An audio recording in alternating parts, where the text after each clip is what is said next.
Last video, we went through the premise of Toontown and finished the wonderful Toontorial. Fun fact, that 7-ish minute video is roughly just as long as it takes to actually speedrun the whole thing.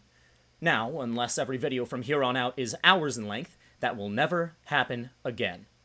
After we finished the Toontorial, we were told to return to Flippy, Master of Puppets, and from him onwards, we can continue our rise to Supremacy. Hey, I actually remembered to say the title this time.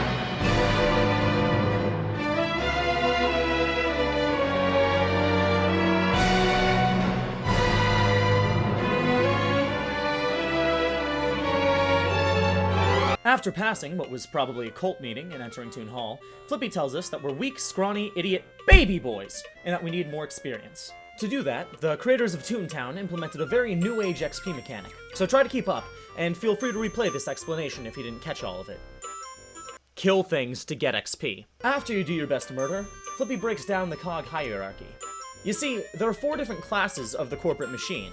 The sell bots are there for marketing, the cash bots for accounting, the law bots are there to tow away my car when I forgot it was street cleaning day, and the boss bots are there just to keep them all in line.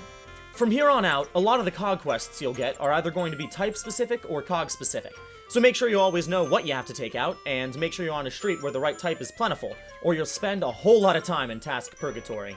This time around, we just have to kill a few sell bots, so restock on gags, reject a Toon Savior complex, and get hunting. I personally went about this by running into a cog building, more on those later, but after losing all but one of my laugh points in one attack, I've come to the conclusion that maybe that's not the right play. Turn that in, and you now have to waste 5 minutes searching for a damn elusive yet stationary library. Librarian Larry leaves you with a choice.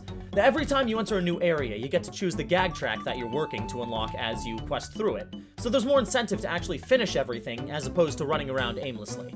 By the time you've cleared every area, you'll have all but one track unlocked.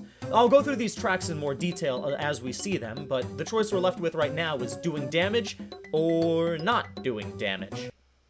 Alright, I think we already know which one I picked, so let's just move along. With that done, now you have to waste 5 minutes searching for a damn elusive yet stationary schoolhouse. Inside is Professor Pete. Pete wants to study how the cogs work, so, as any good professor or investigator would, he wants us to slice them open and deliver their insides to him. Bring his report to the HQ officer, and here's where things get random. You see, Toontown Rewritten isn't quite as linear as one would expect. By the time any area is completed, everyone will have done the same number of tasks and received the same bonuses, but a large amount of those tasks can be done in any order.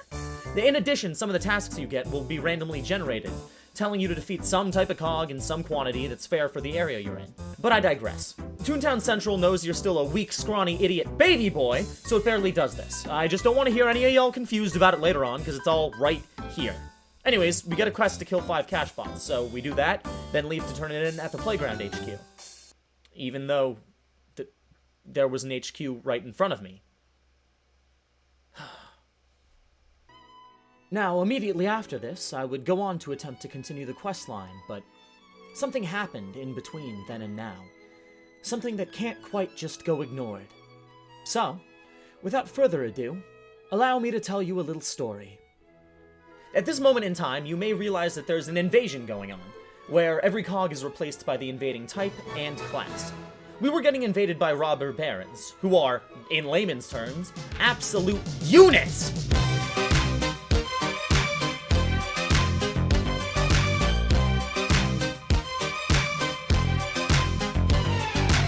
Since I saw 2 toons that were having trouble, I decided I would be kind and give them a hand.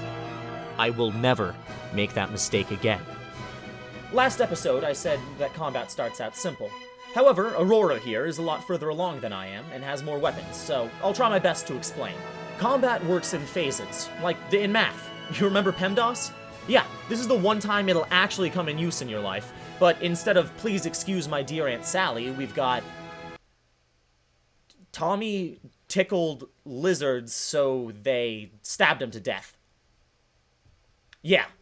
Anyways, Aurora uses Lure, which, if it lands, stuns the cogs for a few rounds, preventing them from attacking. In addition to that, stunned cogs take an additional 50% damage from the next hit they take, and fun fact, if everyone attacks with the same gag, it all calculates as one hit. With these facts in mind, suddenly doing nothing becomes the most viable option for weaker players. All me and Steel Blue have to do is pass this round. Then next round, we can all attack with Aurora. If we use the same type of gag, our raw damage gets increased by another 20% to stack with a lure bonus, taking out any cog in one fell swoop. Hell, with this strategy and Aurora's gags, we've got this fight in the... Oh my god, please no.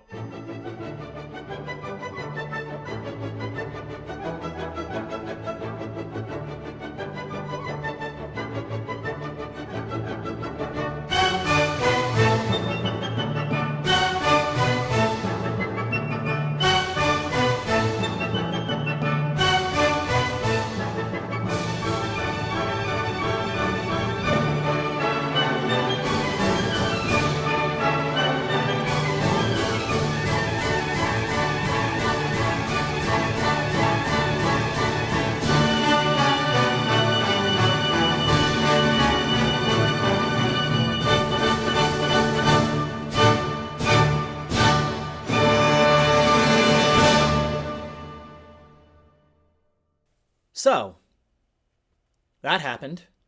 When you green, you lose all the gags you have and get sent back to the playground. If that isn't already humiliating enough, you also have to do the world's saddest walk of shame until you randomly regenerate a laugh point back, presumably getting bullied by other toons the whole time. Let's just move on. The HQ officer sends you to Looney Lewis. You gotta fish clown car tires for him, just to get bounced to Lucy tires for an air pump. Take the pump, give it to Looney, and in exchange, you get... a sack. It's actually cooler than it sounds, because, like, now you can hold more gags and stuff in it. Couldn't we have just gone to a store and bought this? Next, we're supposed to meet with Professor Wiggle, but you know what? I'm not gonna talk about Professor Wiggle. By now, I'm sure you're all getting the hang of this game. You get a quest, you kill cogs, you run to the next quest, and you kill more cogs. I'll admit it, the gameplay at times can get repetitive, and sometimes even boring. Of course, this raises a question. Why bother seeing this game through to the end? Well, allow me to answer those concerns with another story. There I was, out on the playground with a fresh new look. I was catching fish, harassing other players, committing identity theft, you know, toon things, when I suddenly noticed a speech bubble in the corner of my eye. 2 toons were at the fountain, about to be bound together in holy toon matrimony. As any good passerby would, I wished him well, and... oh, wait, wrong script. I objected to the marriage almost immediately. I confessed my love for Mega Pretzel, but something must have gotten lost in translation. Mega thought I was interested in his almost wife, and challenged me to trolley games to win her heart. Seeing this as the perfect date for me and my new fiancé, I agreed, and let ZZ tag along, to bear witness to the new victor. With that, the trolley time tribulations had begun. I hope you're ready, Mega, because the next words we share will be those which are spoken between a victor and the defeated. I shall win your girl and your heart, all in one fell swoop. So tell me, trolley, in which of your 16 minigames shall I prevail? Oh. It's a memory game, which is in no way whatsoever competitive. I used this time to ask my newfound love about the intricacies of this fine game, while I continued to explain that I was just a perfect match for him. The second game was Toon Slingshot, and here's where things got real. For this minigame, you have to launch yourself out of a slingshot, which I didn't know how to do, deploy a parachute, which I didn't know how to do, and land on one of the various targets, which I did do, in spite of everything else. Never question me. I'm built different. But it wasn't enough. Mega managed to land in a smaller circle than me, getting 16 points while I just stood at a measly 10. Fortunately, there's 3 rounds and only the highest score of all 3 shots stay. I've got 2 shots to prove that love always prevails in the end.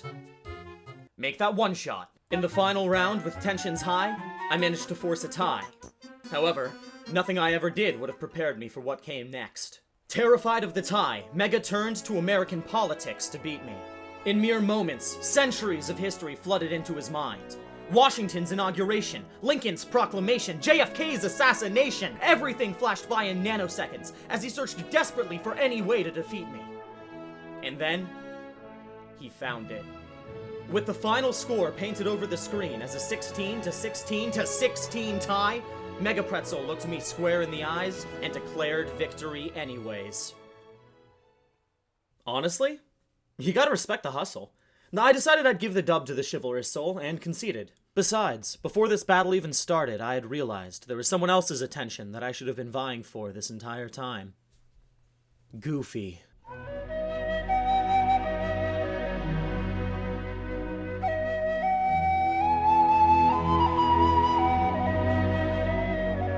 Anyways, I still chose to attend the ceremony, which everyone had decided would be on the island of Donald Stock. I had literally no idea where that was, but by now our theatrics had amassed a crowd, so I just followed the party, defending the new couple's honor here and there. When we arrived, I was humbled, and finally chose to be respectful of the oh, right, never mind. I objected again, but to no avail. This is why I love Toontown. It's not about the tasks, it's not about the laugh, it's not even about the rise to supremacy. It's about all the absolute stupidity that comes with playing an MMO like this. Now, I am convinced that every player on here, myself included, belongs in a mental hospital. Like, at least 50% of the player base is so unpredictable, and because of that, they're so exciting in the best and worst ways simultaneously. Steel Blue Dog ruining everything with his garbage cupcakes was exciting. Sure, he literally got me killed, but suddenly the entire premise of the game changed in that moment, from the monotonous, can I kill this cog, to, can I find a way to synergize with a genuine bastard? The wedding in Toontown Central? Not even remotely how this game is intended to be played, but my god, I was doing that and having the time of my life for at least half an hour. My favorite thing to do is to announce trolley time, luring another toon to come play minigames with me, and then, when the timer hits 0, I just hop off, leaving them to play by themselves like an idiot! No matter what, the player base of this game will always find a way to make it different and fun. With all these revelations seeping into my sleep-deprived self at 3 a.m., I realized I was ready. I wanted to get back on the grind and finish this damn task line so I could explore the rest of the world. If the starting zone already has romantic feuds, what does the rest of this game hold? And with this new drive, with the call to action staring me down, I realized that I can't teleport to Toontown Central. And everyone from the wedding left before I could friend them. And now I have to run all the way back alone. I take it all back, screw this game.